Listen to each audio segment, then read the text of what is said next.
tetap dikasih. Tadi ibu ada doa, ya Allah, waktu mau tidur tadi malam, bangunkan aku supaya aku tetap bisa melek lagi, bernapas lagi, mulutku pun supaya bisa minum lagi, ya kan Bu? Ada doa itu? Hah? Ada? Enggak ada, tapi Allah tetap kasih. Walaupun kita tak berdoa, ya Allah, janganlah gigiku ini sakit. Daripada sakit gigi lebih bagus sakit hati, ya. Ini kebalikannya gijen, kan itu. Jadi artinya kita tidak mendoa pun dikasih Allah. Maka orang yang sholat disuruh mengingat Allah, konteks syariatnya itu ingatlah kebaikan-kebaikan Allah. Kalau konteks hakikatnya kembali kepada makna ihsan itu sendiri. Karena diajarkan Nabi ini kan cuma 3 ini: iman, Islam, ihsan. Ibu tahu iman rukunnya ada 6. Ibu tahu Islam rukunnya ada 5. Ibu tahu ihsan gak ada rukunnya. Kemarin saya tinggal di Pasar Merah, sekarang pindah ke Batangue. Itu Bang Ihsan. Cuma ihsan dalam makna pengertian agama, ihsan itu apa? Anta budollah ka'annaka tarahu.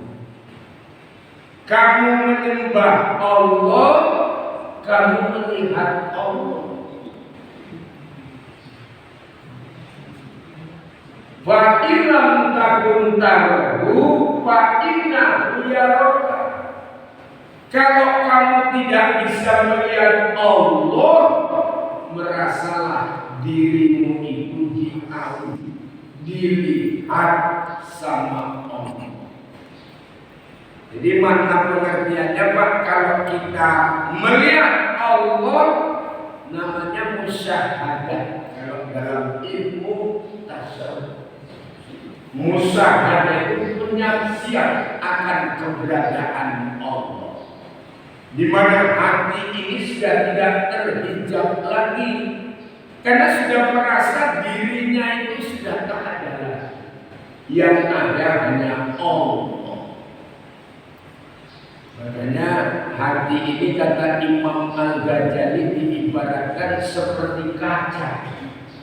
Ibu pernah berkaca di kaca lampu? Pernah Bu? Kaca lampu tahu kan? Yang hitam itu. Ketika ibu berkaca di kaca lampu, apa yang tertengok? Yang tertengok diri kita sendiri.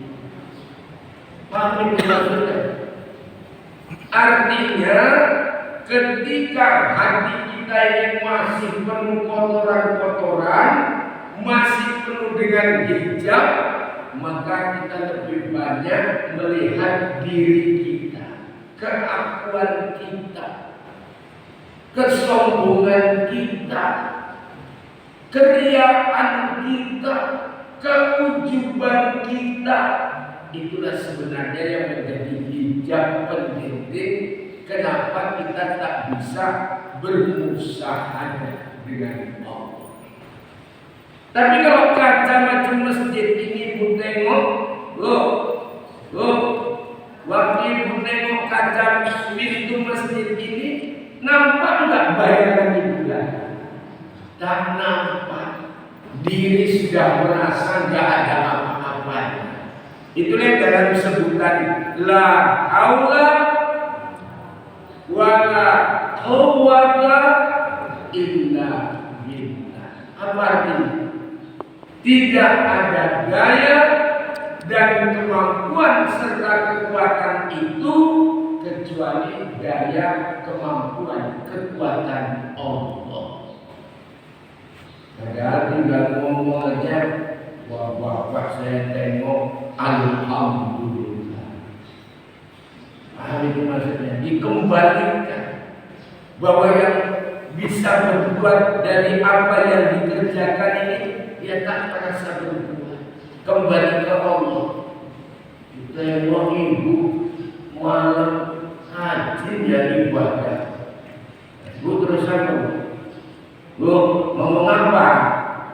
Alhamdulillah. Itu artinya mengembalikan bahwa kita bisa beramal ibadah ini karena ditunjuki Allah. Kalau Allah ini gak ada apa-apanya. Gimana ada juga yang ngomong gak ada apa-apanya, tapi menunjukkan jati diri. Kadang-kadang kan gitu ya. Ini apalah, bahwa ini apalah, tapi menunjukkan juga jati diri. Bapak sudah tengok hebat ya. Bisa ini, bisa itu. Lawannya apa? Kan jawabnya seperti itu, seolah-olah merendah, tapi tinggi juga. Tapi kalau disebut kalimat Alhamdulillah, berarti mengembalikan semua itu ke Allah. Makanya bibir ini secara syariat kita latih untuk mengucapkan kalimat-kalimat selalu memuji Allah. Ibu tambah muda ya, alhamdulillah. Jangan terus keikhtiar usaha. Kalau usaha merasa diri nanti, ini menghilangkan Allah. Dan ditanya ibu makin muda ya, enggak tahu budak yang dipakai. Tapi kita itu pengalaman cerita itu 700 ekor seminggu habis. Orang makainya enggak di pipi, makan langsung astagfirullah. Tidak dimakan. Menunjukkan jati diri berarti dia masih merasa ada diri.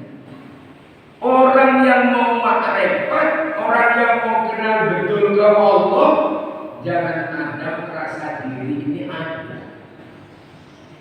Itu makanya pengertian ikhlas menurut Al-Jurun Al-Misri pertama, menyamakan pujian dan maki. Dipuji orang ya, kembali ke Allah, dimaki orang ya kembali ke Allah. Namanya pujian baik ini kadang-kadang bukan hanya pujian saja, makian pun ada juga. Ya kan Bu? Bu, macam kita ibadah ini bukan hanya pujian, makian pun ada. Nah, jadi kembalikan semua itu ke Allah. Dan kita berharap janganlah kita beramal karena minta pujian. Makanya setiap amal-amal ibadah kita pasti ditutup dengan lillahi. Macam tadi sholat subuh niatnya apa? Usolli fardhu subhi roh adaini adaan makmuman lillahi. Semua lillahi ta'ala. Nanti pas Ramadan pun nawaitu sama khodin an adain fardhu syahri Maradona Ramadona hadis sanati lillahi ta'ala. Semua lillahi ta'ala. Karena kita merasa yang kedua ikhlas itu merasa bahwa kita bisa beramal karena diizinkan oleh Allah. Itulah merasa diri bahwa tidak ada amal di atas amal. Itu tanda ikhlas. Baru yang ketiga mengendaki pahala akhirat, tak lagi mengendaki pahala dunia. Karena sekarang ini kan kita suka ketika kita beramal ibadah ini Pak, ceritanya kadang-kadang dunia kan itu ya. Bu rajin sholat duha supaya apa? Rezeki lancar. Terakhir orang sholat duha semua Begitu rezeki Bapak besoknya pun nggak sholat lagi. Ya kan Bu? Main mau kontangan terus gitu. Jadi yang kita berharap hanya sepintas nilai-nilai yang kita tuju itu ya, yang sifatnya sementara. Itu makanya kembali semua kepada Allah. Nama Tuhan kita Allah. Walaupun ibu mengenal ada yang disebut dengan Asmaul Husna, 99 nama Allah. Tapi yang lainnya disebut dengan nama sifat, yang satu inilah nama zat namanya. Makanya ketika kita berzikir, apalagi zikir hati, itu menggunakan kalimat ismul zat, kalimatnya Allah saja. Karena orang berzikir dengan lisan la ilaha illallah, berzikir dengan hati Allah. Kalimat ismul zat. Nah yang kedua Bu, kenal sifatnya.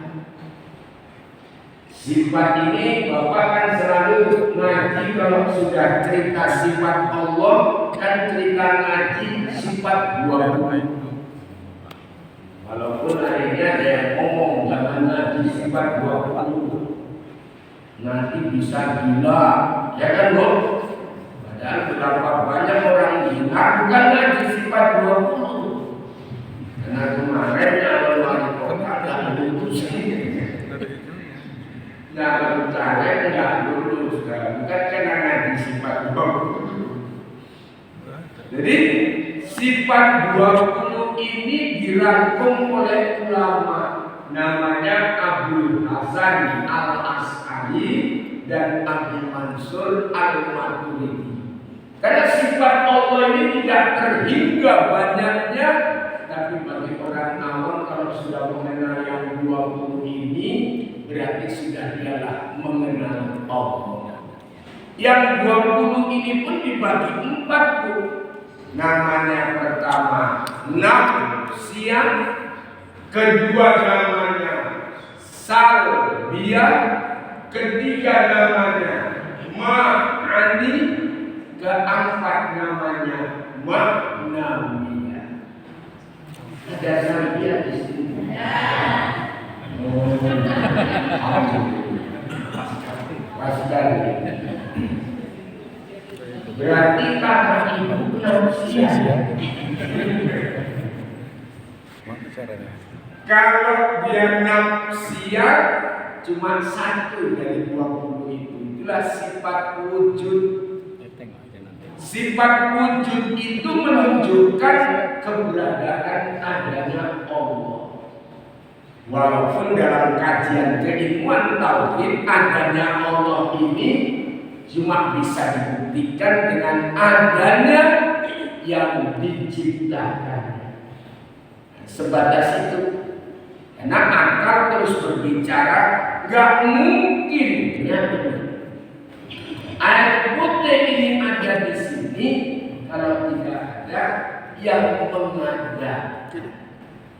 Tidak mungkin tisu ada di sini dengan sendiri kalau tidak ada yang membawa kemana, yang mengada. Masuk akal nggak?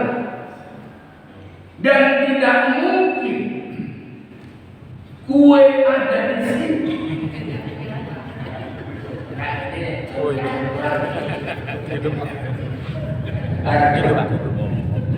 Kalau tidak ada yang mengada. Makanya agama kita ini konsep ketuhanannya sifatnya logika, menggunakan akal bisa untuk kita tunjukkan.